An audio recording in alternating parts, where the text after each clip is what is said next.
Il y a une semaine, j'ai tenté de remettre mes locks. J'étais extrêmement motivée à l'idée de remettre mes locks. J'avais déjà tout fait pour le jour J. J'avais acheté une coloration, j'avais fait une détox, j'avais acheté les outils nécessaires pour fixer mes locks, twister mes locks et tout le reste. Samedi est arrivé et j'ai entamé le processus. Et il faut dire que je ne m'attendais pas à ça. J'étais très confiante en moi, très confiante en tout ça. Je n'ai pas spécialement de formation dans le crochetage, tu vois. Mais comme j'avais déjà eu des locks, je me suis dit, je saurais gérer, je saurais repiquer, je saurais réattacher mes locks. Je saurais les fixer. Finalement, ça a été l'expérience la plus... l'une des expériences les plus utiles et nécessaires de ma vie. Tenter de remettre mes locks, le processus de remettre mes locks a été comme le processus de vivre en fait, le processus de la vie. Lorsque tu as un objectif, lorsque tu as un but et que tu veux l'atteindre. En fait, remettre mes locks m'a appris plusieurs choses et c'est ce dont je voudrais parler avec toi aujourd'hui. Je vais te dire les 7 choses que j'ai compris en remettant mes locks de samedi à dimanche après-midi. Déjà, il faut savoir que j'ai pris tout ça de temps pour les remettre. Et je pense que ce n'est rien. Ça peut prendre énormément de temps, mais passons aux règles de vie que j'ai apprises. Règle de vie numéro 1. Ta vision n'est pas forcément le but. Ta vision n'est pas forcément ta destination d'arrivée. C'est-à-dire, j'avais la vision, j'avais la détermination, j'avais la passion. J'étais prête à accomplir tout ça. Pourtant, je me suis rendu compte que peut-être que le but, ce n'était pas pour autant d'accomplir mes locks, de les avoir. C'était tout ce que j'allais apprendre durant le processus. Tu peux avoir une vision de rêve dans ta vie, la vision de tes projets, la vision de ce que tu voudras faire dans ta vie, mais ce n'est pas spécialement la destination qui compte et on le sait bien. Tu vas arriver à destination, oui, mais sans leçon, sans avoir compris ce qui t'est arrivé, ça ne sert à rien. La vision n'est pas spécialement le but, mais la vision mène au processus. La vision que tu as mène à tout le processus, mène à vivre cette aventure. Et en essayant de remettre mes locks, finalement, j'ai appris beaucoup de moi-même. Déjà, j'ai vu là où j'étais impatiente. J'ai vu là où je me mettais la pression. J'ai vu que je me mettais la pression à vouloir accomplir des choses, arriver à un objectif pour ne pas être faible ou abandonner. J'ai vu là où je me mettais mes propres barrières. J'ai vu là où je n'arrivais pas à lâcher prise. Et finalement, j'ai compris. La vision n'est pas spécialement la destination. Deuxième leçon que j'ai apprise. Tu ne peux pas réussir un projet sans étudier la méthode. Ça, c'est quelque chose que je déteste entendre. C'est quelque chose que je pense que toute ma vie, j'ai agi à l'opposé de ça. C'est-à-dire, je suis quelqu'un, je veux arriver à quelque chose, je vais faire tout ce qui est en mon possible pour y arriver sans pour autant me former, m'informer ou autre. C'est-à-dire, pour remettre mes locks, je n'ai regardé que 2-3 tutos. Parce que selon moi, je savais faire. Il faut crocheter, démêler le bout des locks, démêler aussi le bout des cheveux, crocheter un peu les cheveux, fixer, machin. Mais en fait, peut-être que pour remettre mes locks, il me faut des années de formation. Il me faut avoir quelqu'un que je connais qui fait des locks et puis que je veux regarder faire autant de temps qu'il faudra pour pouvoir, moi, les faire un jour. Peut-être que pour les coiffeuses professionnelles qui font des locks, elles savent le faire parce qu'elles le font depuis des années. Dans ma tête, je me dis, je peux y arriver. Je me suis dit, je peux y arriver. Je peux y arriver. C'est pas parce que je suis pas coiffeuse professionnelle que je vais pas y arriver. Tout le monde commence en quelque part. Oui, tout le monde commence en quelque part, mais tout le monde prend le temps de commencer en quelque part. Et personne n'y arrive comme ça. Mais moi, je me sens toujours l'exception à part. Selon moi, je peux réussir comme ça. Genre, je peux. Je peux réussir sans méthode, sans stratégie, je peux. Parce que dans ma tête, je peux tout faire. Mais eh ben, ça m'a prouvé que non. Et du coup, ça m'a prouvé que non, peu importe le projet que tu veux faire, il faut une ligne. Il faut au moins comprendre, te former, tu vois, pour tout ce que tu vas faire. Pour tout ce que tu vas faire. Et ça, je déteste ça parce que je suis anti-théorique et 100% pratique. D'ailleurs, c'est pour ça que j'ai fait des études d'art plastique. Je n'avais pas envie de me casser la tête sur des études hyper théoriques. Mais ça ne va sans dire qu'en art plastique, dans tous les cas, j'ai eu des cours théoriques, des cours où je devais comprendre les choses avant de les faire. Donc, bon, la vie, c'est pas que spontanéité, c'est pas que spontanéité, c'est aussi apprentissage.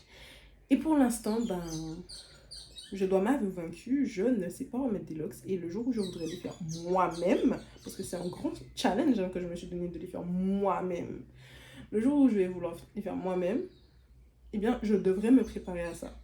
Et non pas acheter le crochet, acheter le gel, acheter les trucs, machin, et puis me dire let's go.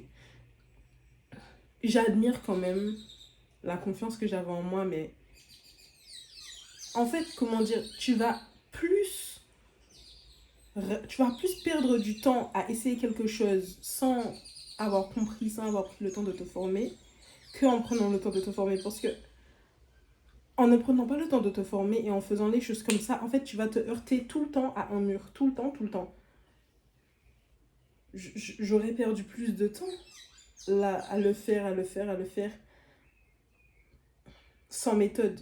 Tu vois ce que je veux te dire? J'aurais perdu énormément de temps parce que je n'ai pas la méthode nécessaire. Donc, c'était vraiment horrible puisque, en fait, je crochetais ma locks, je piquais à mes cheveux.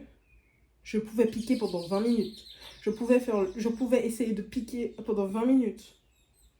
30 minutes. Il suffisait que je tire, ça tombe. La frustration que j'ai eue, j'avais 60 locks à remettre. C'était horrible. Horrible, tu vois. Genre, ça m'a... Donc, j'ai dû m'avouer vaincue, tu vois.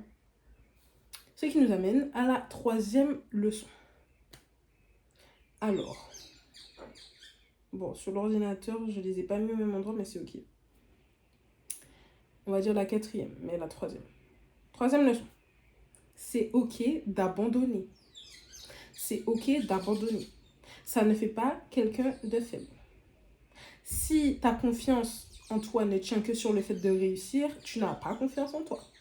C'est ok d'échouer. Et ça, c'est un truc que j'ai beaucoup galéré à me dire. C'est-à-dire, je me suis dit, mais attends.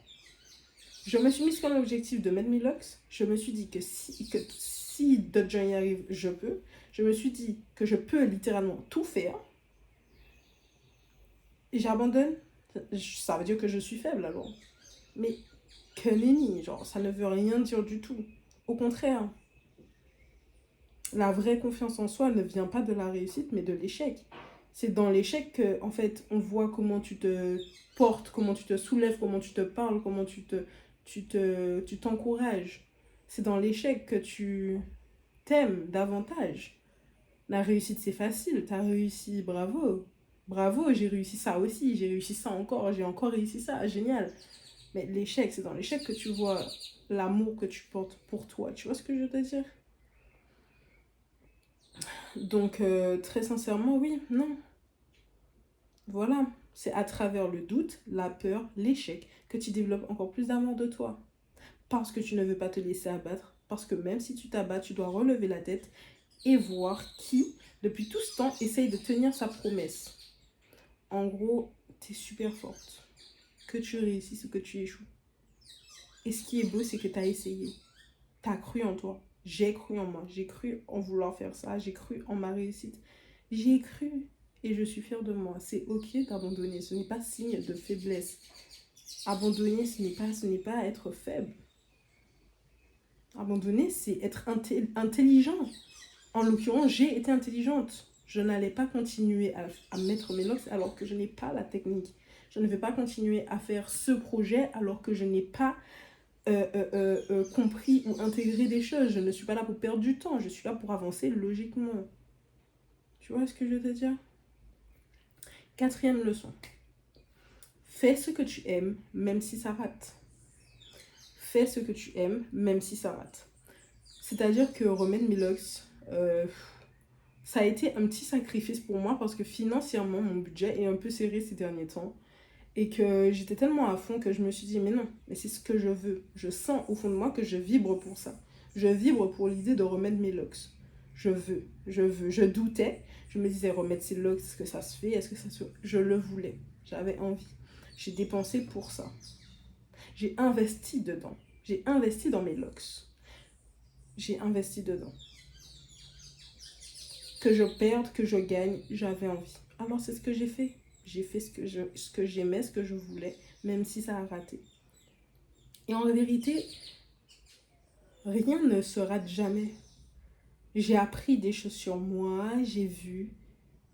Fais ce que tu aimes, même si ça rate, parce que ça va toujours t'apprendre des choses. Tu vois ce que je veux dire? Ça va toujours t'apprendre des choses.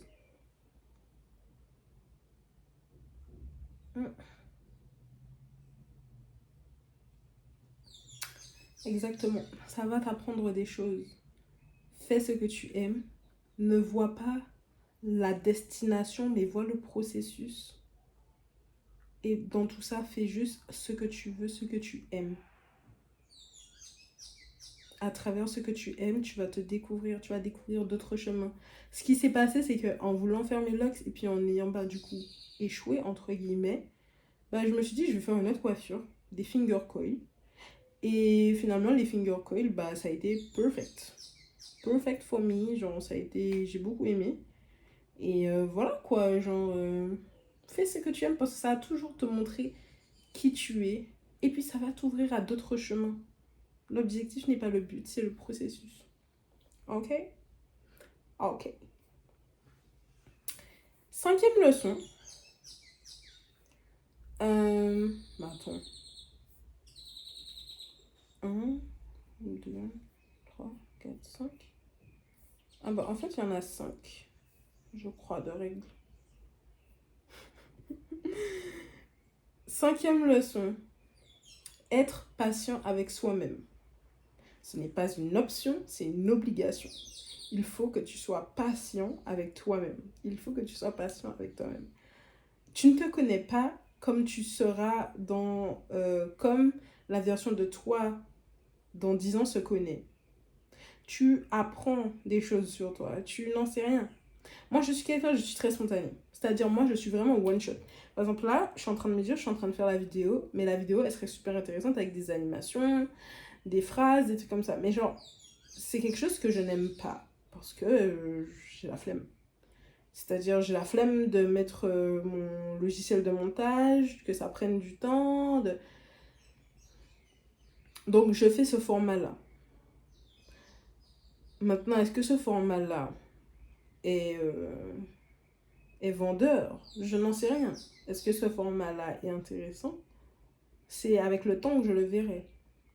Quoi qu'il en soit, je ne vais pas venir me blâmer, me presser, me précipiter, que ce soit dans mes projets, dans mes passions, dans tout, à être quelqu'un que je ne suis pas encore. J'apprends sur le tas. Donc, être patient avec soi-même, ce n'est pas une option, c'est une obligation. Quand tu n'arrives pas à quelque chose, tu ne peux pas te permettre de te blâmer. Tu dois être patient. Patient. Même si tu n'arrives pas à ce projet, réessaye le lendemain. Un pas par jour suffit. C'est réel. Il y a des gens qui disent ça. C'est réel. Un pas par jour suffit. Un pas par jour suffit. Un pas vers ton rêve suffit. T'as besoin de quoi? De prouver aux autres ou de te prouver à toi-même? J'ai besoin de me prouver à moi-même. J'ai besoin de me prouver à moi-même que je peux y arriver. Mais pour qui? Pour les autres? Si c'est pour les autres, il faut laisser ça aller. Je veux me prouver à moi-même. Mais alors, je prends le temps. C'est à moi que je veux apporter de la douceur, pas aux autres. C'est à moi d'abord. Donc, ouais. Donc, j'ai écrit quoi? Je ne te dis pas d'être patient avec tes projets. Ça, c'est évident. Tu plantes une graine, une idée, un projet, ça prendra du temps. Mais au-delà du projet, il y a toi. Je ne te demande pas d'être patient avec tes projets, je te demande d'être patient avec toi. Si tu n'es pas patient avec toi, bienveillant avec toi, alors tes projets ne mûriront pas. Tu comprends? Alors quand tu n'arrives pas à quelque chose et que ça te fait pleurer, ne te déteste pas. Accueille tes larmes, dors, fais une sieste, aime-toi, ne te blâme pas, sois patiente avec toi-même. Tu peux planter toutes les graines du monde, de tous les projets du monde. Tu peux réussir à faire ça et à faire ça, essayer de faire ça et ça et ça. Tes projets vont fleurir seulement si toi, à l'intérieur, tu es doué avec toi-même.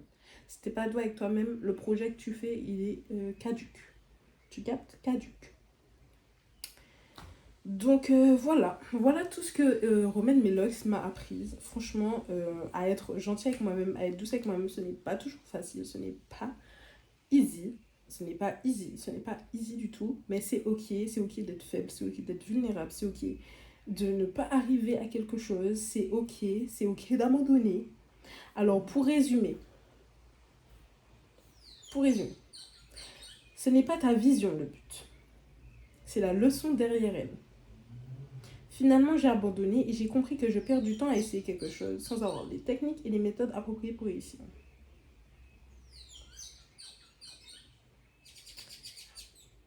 Ça m'a fait mal d'abandonner car je voulais vraiment me prouver que je n'abandonne pas à la moindre difficulté. Mais il y a une différence entre abandonner par découragement et abandonner par logique. Une partie de moi se dit qu'elle aurait pu continuer. Je me disais que si d'autres peuvent le faire, alors moi aussi. La vérité, c'est que ceux qui réussissent ont pris plusieurs années pour y arriver. Et moi, sans méthode, je risque de m'épuiser. Alors vaut mieux peut-être reculer pour mieux rebondir, prendre le temps d'apprendre, et puis peut-être que dans un an ou deux, je pourrai atteindre mon objectif. Si celui-ci ne s'est pas transformé en autre chose.